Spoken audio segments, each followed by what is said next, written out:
Holy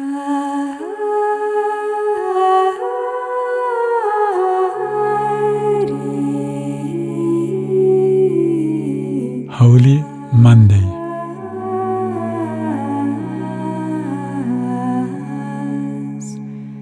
A gesture of love for Jesus. Mary brought in a pound of very costly ointment, pure nard, and with it anointed the feet of Jesus, wiping them with her hair. What a tender gesture on Mary's part this gospel passage tells us. It is a tenderness that corresponds to the being of a woman, and which reflects something of her beauty and her capacity for self-giving.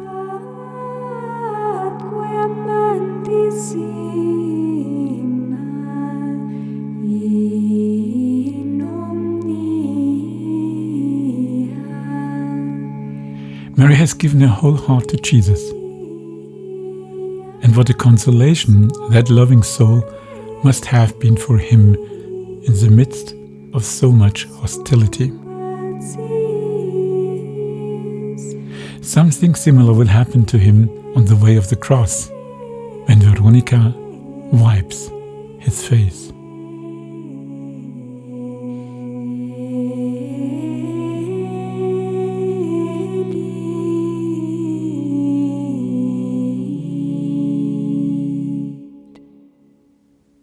Then Judas Iscariot, one of his disciples, the man who was to betray him, said, "Why was this ointment not sold for 300 denarii and the money given to the poor?"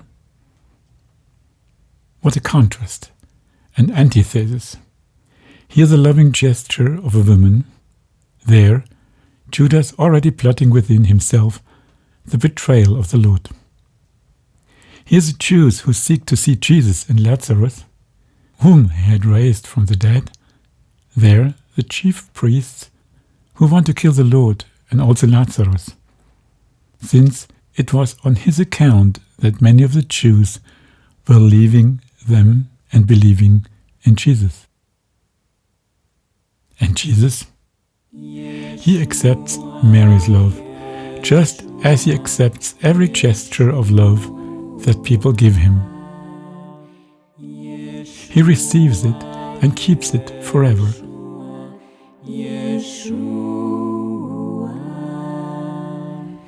In his heart, he will never forget this gesture.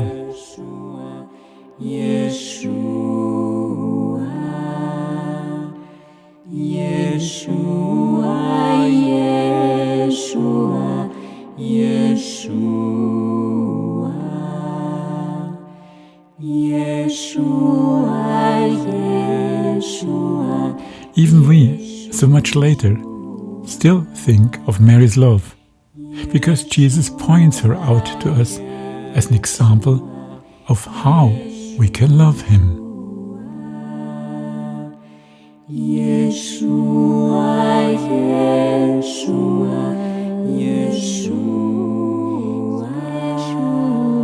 In truth, I tell you, wherever in all the world this gospel is proclaimed, what she has done will be told as well in remembrance of her.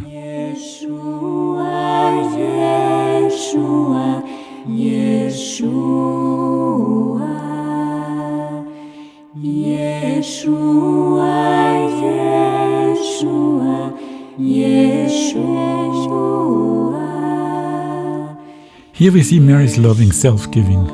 There, the increasingly closed heart of Judas, who neither understands this gesture of love nor delights in it. Rather, he rejects it, caught up in his ambition for money.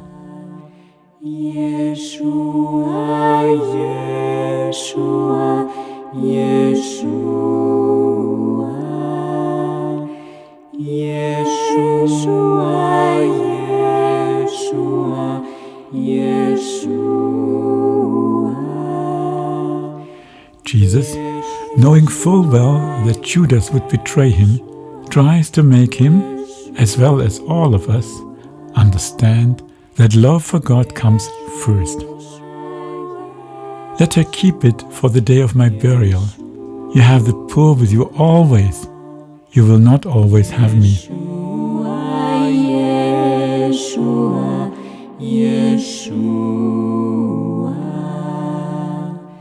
Nothing must come before love for God.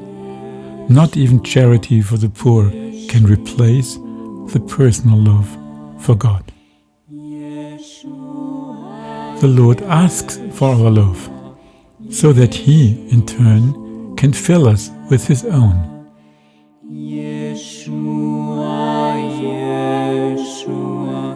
I'm thirsty, Jesus will cry out from the cross, longing for the response of our love. Once He showed us His, even unto death.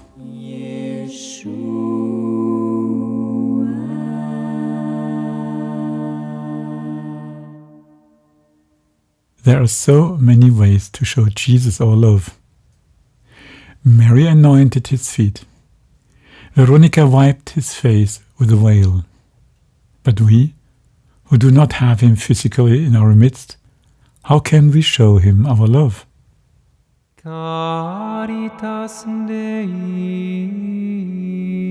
Jesus is present in our midst, in His Word and in the Blessed Sacrament. He's waiting for us to take time for Him, to visit Him in the tabernacle and to receive His tender love there. In this way we can show Him our love and be at His feet like Mary. There we can anoint Him with the fragrance of our self-giving and offer Him our heart, like Veronica's veil.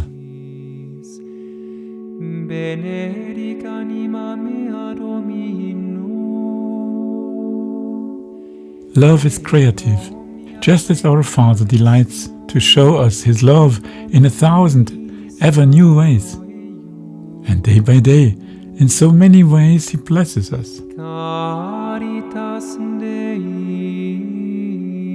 So we can express our love to Him in so many ways, consoling Him also for the many people who do not yet know Him or have forgotten Him.